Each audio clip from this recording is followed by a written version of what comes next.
Hello everyone, it's my pleasure to welcome you to Exam Lens for this lesson session in physics. It's nice to have you around. Thank you for joining in the lesson session. The topic is wave-particle duality. Wave-particle duality. I'm your regular host, Mr. Otaibe. Let's kick off with the introduction of the lesson that will expose us to the meaning of the concept wave-particle duality. Wave-particle duality is the idea that matter or light behaves as a wave and as a particle, but at different times. We have certain forms of matter that behave as a wave at a time and also behave as a particle at a different time. Such forms of matter are said to exhibit a property we call wave-particle duality. Wave-particle duality. So, wave-particle duality is a condition in which certain forms of matter behave as a particle at a time and also behave as a wave at a different time. They behave as a particle and also behave as a wave, but at different times, not at the same time. Yes, not simultaneously, but at different times. Wave-particle duality is also called wave-particle paradox. Yes, wave-particle duality is also called wave-particle paradox. So if you don't call the concept wave-particle duality, then you can call the concept wave-particle paradox. So any of the expressions is used to refer to the concepts. The idea has it that matter or any electromagnetic radiation exhibits wave-like properties and particle-like properties at different times. Yes, that's what we had been talking about before now. So the idea is that matter behaves as a wave at a time and also behaves as a particle at a different time. Take note, not at the same time, but at different times. Although many scientists contributed to the development of the idea, wave-particle duality is said to be proposed by Louis de Broglie. Yes, Louis de Broglie is a scientist we attribute the concept to. Yes, wave-particle duality or wave-particle paradox is a concept in physics that is attributed to the scientist Louis de Broglie. Louis de Broglie. Yes, we have many scientists that contributed to the development of the concept, the lives of Schrödinger, Rutherford, Niels Bohr, and so many others. But Louis de Broglie, at the end of the day, is the scientist to whom the concept is attributed, and so we want to take note of that. Wave-particle duality is true and applicable to only matter with small mass. Take note, only matter with small mass. And which matter has small mass? Like subatomic particles, talking of electron, proton, or neutron. Yes, their masses are either small or even negligible. Yes, these are examples of ideal matter that are the specimens of wave-particle duality. And we also have entities with no mass that can be considered as applicable to wave-particle duality, and they include members of electromagnetic spectrums, members of EM wave, yes, members of electromagnetic radiations, and they include gamma rays, X-ray, microwaves, radio waves, ultraviolet rays, visible light, and infrared rays. Please take notes. You cannot have members of mechanical waves as being applicable to wave-particle paradox. You cannot see sound wave here, neither did we say a strange wave or water wave. Instead, electromagnetic waves, members of electromagnetic waves, and they include gamma rays, X-ray, microwaves, radio waves, ultraviolet rays, visible light, and infrared rays. These are members of electromagnetic waves. So, in summary,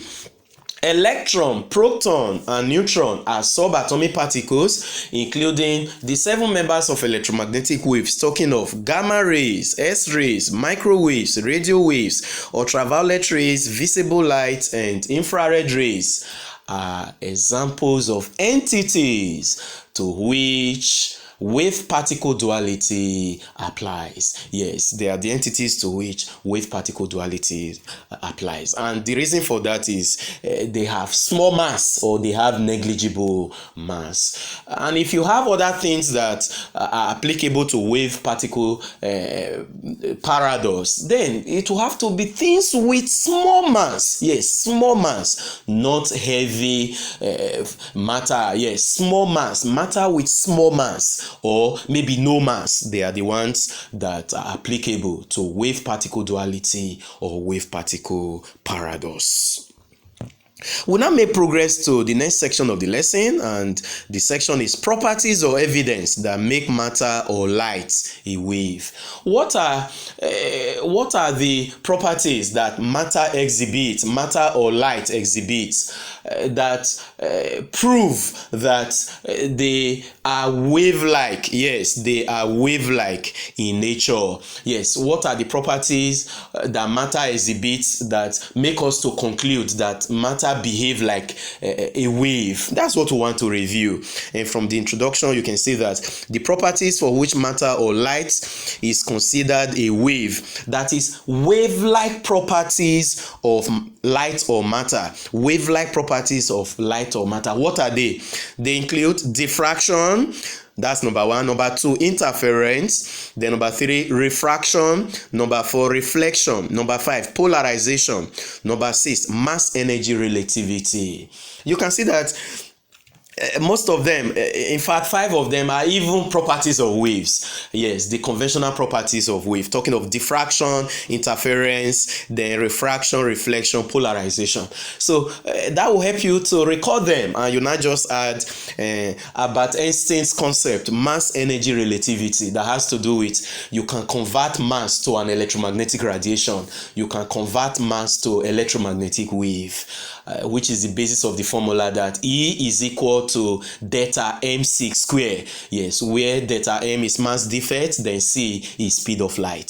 And so diffraction, interference, refraction, reflection, polarization, then mass energy relativity are properties of matter for which we consider matter as a wave, or for which matter behaves like a wave. So in exam, if they ask you which of these properties prove that matter is a wave, is any of these 6 properties. Any of these 6 properties is what you should be looking out for.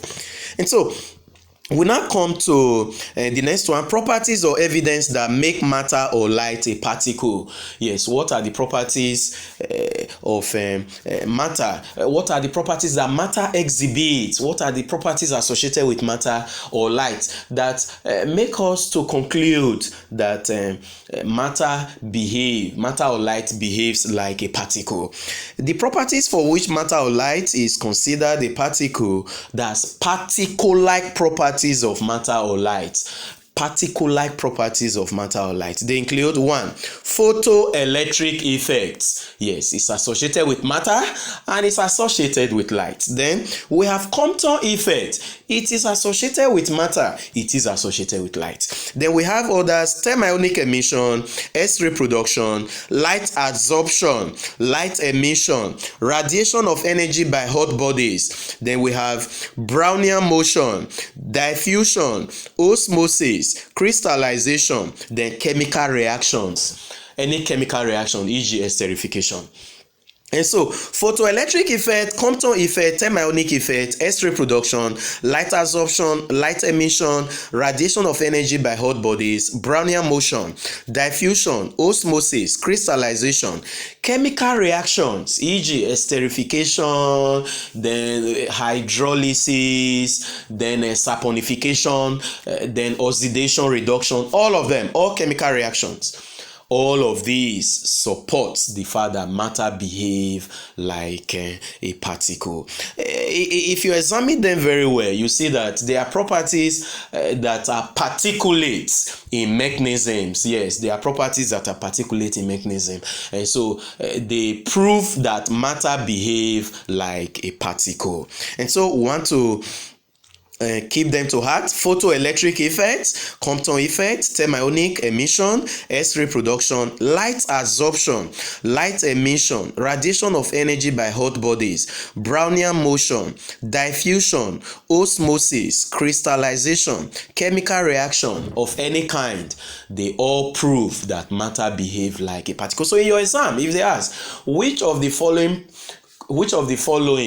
prove that matter behaves like a particle, or matter is particle in nature, then you should be looking out for any of these 12 properties, any of these 12 alternatives. You should be looking out for any of them in the options provided, and you now take the applicable options. And so we have about 12 of them for properties that are evidence of the fact that matter or light behave like a particle, and we have about six of them as to properties that confirm that matter behave like a wave, matter or light behave like a wave. And so we want to take note of them, we want to keep them, we want to classify them so that we don't mix them up when they are being tested in question or exams. And so let's quickly look at the applicable past questions, APQ. Yes, let's see past questions that have been tested on this concept by different examination authorities before now, so that we'll become acquainted with how the questions are tested. And so the first one says, the duality of matter implies that matter duality has to do with matter exists as a wave and also as a particle, but at different times. And so if you check the options, you see that the correct option is C, has both wave and particle properties. That's the correct option. Let's confirm from the marking scheme. You can see that question number 1 is C. We now come to question number 2. Question number 2 says, which of the following pairs of phenomena helps in the resolution of the wave-particle paradox of matter? In other words, which of the pairs has properties in which one supports particle nature of matter, and the other supports wave nature of matter. One for wave, one for particle. Let's check. Compton effect and thermionic emission, both are for particles. Electron diffraction and refraction. Diffraction and refraction are both for wave. Emission and absorption of light, they are both for particles. Then interference and polarization, both of them are for wave. Reflection and photoelectric effect. Reflection is for wave, nature of matter, while photoelectric effect is for particle, nature of matter. So option E is correct. Yes, option E is correct for question number 2. So let's confirm. You can see that question number 2, the correct answer is E. Then we now come to question number 3. An evidence of the wave nature of matter is, so which of the following properties is an evidence of wave nature of matter? Brownian motion is for particle, Compton effect is for particle, diffraction is for wave. That's the answer.